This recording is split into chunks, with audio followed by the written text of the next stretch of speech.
نحمد الله مدنا بغلى عطية وأول الأفراح انت ولا سوى.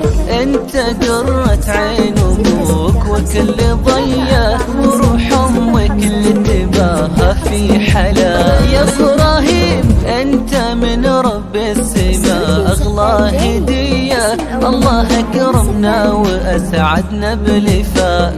يوم ميلادك كما عيد الضحية جيتنا بالخير والفرحة معاه. يا إبراهيم حي هذا الشوف حي كل